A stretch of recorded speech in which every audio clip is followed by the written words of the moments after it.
papan lan tener nggon cuma karya timbang mikir banter mergo kahanan dadi wong orang duwe kudu obah dhewe iki kepiye piye donyane lak kaya ngene iki kepiye piye sing kere ora melon duwe ayung bunder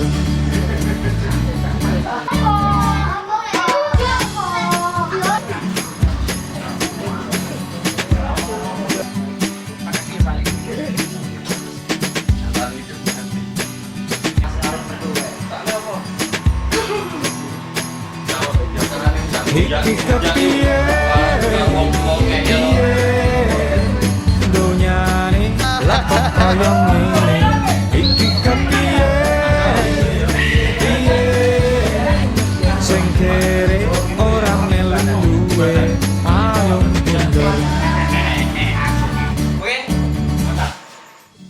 Ya, jadi Payung Bunder yang sekarang lagi ditayangkan di YouTube itu berdasarkan naskah panggung yang saya buat tahun 92. Pada waktu itu yang memainkan naskah Payung Bunder itu warga sekitar, kemudian ada anak-anak remaja, kemudian ada bapak-bapak dan ibu-ibu untuk kegiatan di kampung. Nah, kemudian kenapa Payung Bunder itu sampai ditayangkan di YouTube? Karena di dalam masa pandemi ini Sanggar Kemasan banyak teman-teman gelisah kenapa tidak ada aktivitas, tidak ada kegiatan. Nah, sudah terbiasa ada kegiatan sehingga tim kreatif yang terdiri dari saya sendiri, kemudian Mas Budi Bodot, kemudian Mas Popo, kemudian Pak Trisno Pelok, dan dibantu oleh teman-teman yang lain,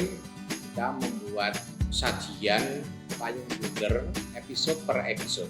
Dalam Payung Bunder ini tidak hanya saya menulis naskah, dari tim kreatif itu store naskah, kemudian nanti kita selaraskan oleh tim kreatif tersebut sehingga bisa menjadi cerita yang menarik. Payung Bunder itu memang adalah tetap kita konsepnya tetap set panggung tetapi bercita rasakan film.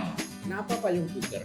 Payung itu adalah bulat. Payung itu bisa saya gambarkan kayak bumi bulat, kayak roda yang berputar. Terkadang kehidupan itu bisa di atas, bisa di bawah. Dan payung itu juga merupakan sebuah perlindungan ya, dari hujan, dari panas. Nah, ini payung ini secara filosofi saya gambarkan sebagai perlindungan untuk orang-orang yang miskin, orang-orang yang tidak beruntung hidupnya, sehingga mereka harus mengadu nasib di pinggir jalan di malam hari ya, yang untuk mendapatkan sesuap nasi. Nah, itulah sehingga di dalam tayangan Payung Bunder yang sudah ditayangkan tersebut itu banyak problem-problem yang dari tokoh-tokoh yang utama yang berada di Payung Bunder tersebut.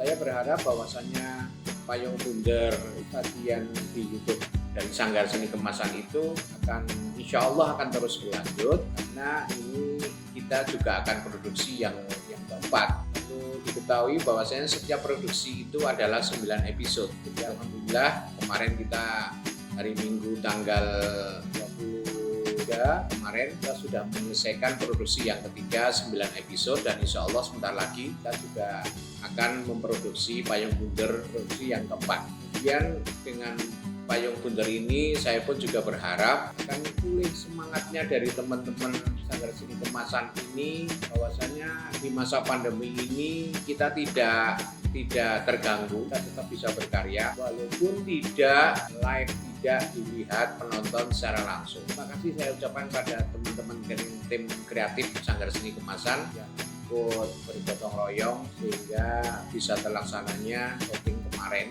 untuk Payung Bunder 1, 2, dan ketiga. Dan insya Allah untuk Payung Bunder yang keempat ini akan segera kita laksanakan sehingga para pemeriksa itu tidak terlalu lama menunggunya. Terpenuhi juga kreativitas dari teman-teman sekalian untuk tetap bisa berkarya walaupun lewat media YouTube. Ya, saya kira begitu. Eh, Nama saya Trisno Santoso. Saya tinggal di perumahan Josoroyo Indah. Payung bunder itu adalah sebuah kegiatan. Kalau di sini itu dipakai kegiatan karena dulu pernah ada di sekitar terminal itu ada payung yang digunakan untuk pelindung pada saat ada orang yang pijat di situ. Jadi ada beberapa deret payung begitu yang masing-masing kelompok masing-masing payung itu ada payung besar begitu. Kemudian di belakang payung itulah ada pemijit-pemijit yang siap untuk memijit siapapun yang mungkin lelah, mungkin ada yang keselio, mungkin ada yang apa begitu. Saya sangat enjoy di payung bunder ini karena apa? Tokoh yang saya bawakan itu saya bisa melakukan dengan enak, dengan tidak dibuat-buat, tapi memang untuk menjadi penjual wedang itu biasa, dan kehidupan saya memang kalau malam itu ya wedangan dan lain sebagainya. Jadi kayak saya sudah melakukan kayak semacam penelitian di wedangan-wedangan, cara bikin wedang bagaimana dan lain sebagainya, cara menyajikan bagaimana, sehingga saya merasakan enak saja, nggak ada masalah di dalam karakter ini. Harapannya adalah semakin banyak apa yang disampaikan di dalam payung bunder ini tentang kehidupan masyarakat menengah ke bawah, yang saat ini memang semua masyarakat itu merasakan bahwa kehidupannya itu tidak semakin tentrem, tidak semakin, tapi selalu ada gejolak apapun yang mengganggu masyarakat menengah ke bawah di dalam kehidupannya itu. Jadi seolah-olah itu negara ini tidak ayam tentrem loh jinawi begitu, rasanya begitu. Kalau seni pertunjukan itu kan sebenarnya terjadi interaksi secara langsung dengan penonton. Ini memang terobosan baru dan mungkin juga sudah tidak asing lagi kita, tapi ya perlu ada trik-trik atau hal-hal yang perlu untuk ingin ditayangkan secara virtual atau secara daring. Dan sebenarnya saya lebih suka kalau langsung secara interaksi. Tapi ya karena kondisi dan keadaan masih pandemi, ya kita harus mencobanya, bereksperimen dengan panggung seperti ini di payung bunder seperti itu. Kalau kesulitannya mungkin karena berkaitan dengan teknis pengambilan gambar, dan kita juga konsep payung bunder ini kan dari awalnya juga workshop pengarah adegan dan pengambil gambar juga workshop juga, artinya ini kita juga belajar juga bagaimana mengambil sisi-sisi panggung melalui media yaitu visual video atau yang kita tayangkan di YouTube, hingga memang butuh hal-hal yang sekiranya penonton juga ikut terlibat di dalam konsep panggung ini meskipun melalui media. Makanya kita hadirkan set dengan set panggung itu, tidak set real seperti di film atau sinetron atau sitcom, enggak, tapi kita memang konsepnya panggung. Dan pemeranan pun juga tidak seperti di panggung, karena kalau di panggung harus vokal keras, tapi ini tidak, kita sesuaikan dengan kebutuhan untuk tayang virtual ini. Ya, untuk penulisan naskah di proyek payung bunder ini memang pada dasarnya adalah ide dari masing-masing penulis. Ada Mas Bambang Giarto, Pak Trisno Santoso, Mas Popo, saya sendiri, dan beberapa kawan lain, itu dengan ide masing-masing kemudian memunculkan di dalam sebuah teks naskah payung bunder ini.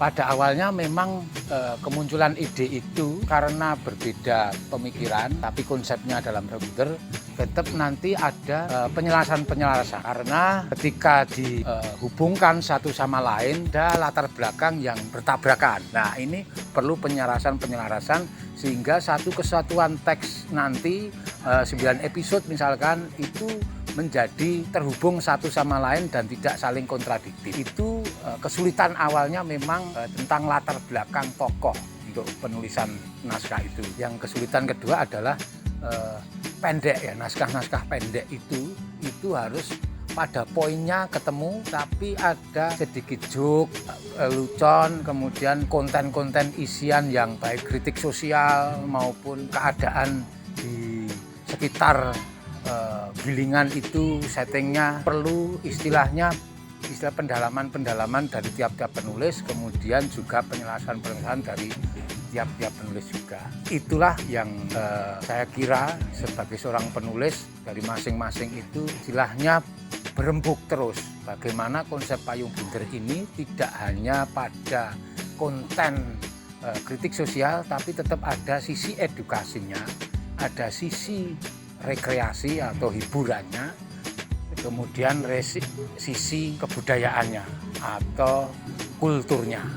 Itu ketiga konten itu saya kira dalam keseluruhan naskah Payung Bunder bisa tersampaikan niatan dari penulis begitu. Ya kalau sebagai Kelantung saya itu seorang seniman jalanan, ya istilahnya kelas menengah ke bawah, baik strata sosialnya maupun strata sebagai kesenimannya. Tidak seniman yang moncar, tidak seniman yang ayak banget, tapi di tengah-tengah. Nah, kesulitan di tengah-tengah itu kadang-kadang ada sebuah naskah yang menyindir bahwa seniman ini naik karo duit kalah, sehingga balik. Ada saat Kelantung itu ditawari seorang cukong juragan besar untuk maju pada pemilihan umum, pilkada atau yang lainnya itu dia jadi tim suksesnya. Nah itu karena diiming-imingi modal besar sebagai seorang seniman yang dianggap kere, tidak punya penghasilan. Tuh makanya dalam perjalanan Kelantung itu ya terseok-seok, kadang uripe nunggu pentas, manggung itu bayarannya sidik, sosok rasido di masa pandemi itu. Nah itulah yang membuat Kelantung istilahnya terdesak oleh keadaan sehingga sebagai seniman balik pikirannya ditawari oleh hal yang seorang cukong itu, seorang pendana besar untuk jadi tim sukses mau. Tapi Kelantung diabusi, ditipu, dimanfaatkan sebagai kesenimanannya dan sebagai dirinya yang sok-sok pinter ngolah kata. Walaupun kata-katanya mau beberapa hal yang diingat-ingati lupuk matamu itu. Parti itu pelaku tukang pijat. Nah, karakter dia itu centil, ganjen, tapi agak sedikit judes, galak gitu. Dia galak sama orang-orang yang mengganggu dia. Sering digodain sama Dodo, godain Kelantung, Parman. Tapi dia selalu ramah dengan orang-orang yang lewat depan pijet payung itu buat menawari pijet. Di sisi lain, Parti sendiri juga memiliki keteguhan dan kekuatan untuk menghadapi orang-orang apalagi laki-laki pelanggannya yang ganjen-ganjen. Makanya dia galak, judes sama semua orang. Harapan saya untuk Payung Bunder ke depan semoga bisa mengedukasi masyarakat lainnya, terutama dalam menghadapi permasalahan-permasalahan hidup. Banyak sekali masyarakat-masyarakat yang meratapi nasibnya, padahal di sisi lain kalau diambil hikmahnya, masalah yang ada itu malah jadi suatu hiburan, suatu berkah, bisa menjadi pelajaran kita. Jangan merasa sulit, padahal masih ada orang yang masih sulit lagi, gitu. Yusri itu seorang yang mandiri, terus di masa pandemi ini dia berjuang mati-matian, jual rombengan sampai masker. Seorang Yusri tidak punya suami, udah ditinggal suaminya mati dan sekarang hidup montang-manting mencari nafkah untuk mencukupi kebutuhannya. Harapannya Payung Bunder semakin oke dan makin sukses. Tadi capek enggak? Capek. Rasanya ya agak capek. Tapi capeknya bolak-balik terus. Bolak-balik. Lari-lari terus? Iya. Sama lagi? Terus diulang-ulangi terus sampai bener. Sampai bener. Senang tapi capek. Senang tapi capek.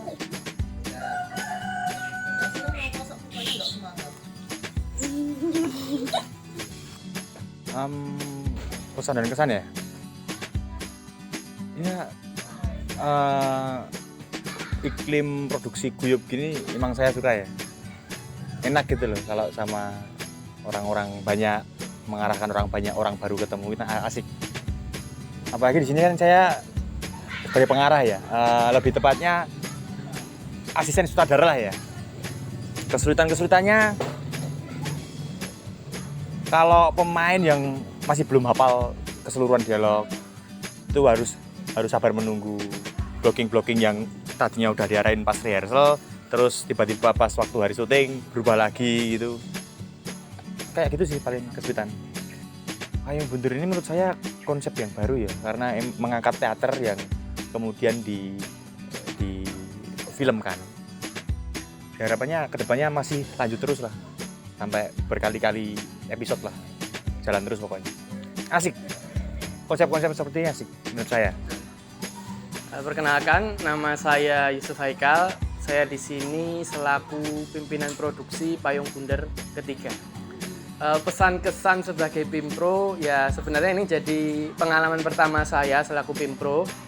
Jadi ini sebagai sebuah pengalaman baru, saya belajar hal baru, saya belajar juga banyak hal dari menjadi Pimpro ini, mendapat amanah baru.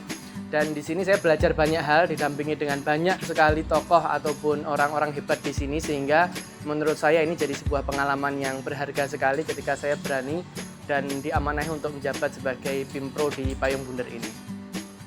Jadi ketika saya dipilih atau diamanahi untuk menjadi Pimpro ini, saya memiliki beberapa gagasan untuk mengembangkan Payung Bundar, yang mana saat ini kita sedang berada di produksi ketiga, dan saya beringin atau memberikan sebuah gagasan yang disetujui oleh teman-teman bersama, bahwasanya ada beberapa hal atau ada beberapa episode di Payung Bundar ini yang mempertebal cita rasa filmnya.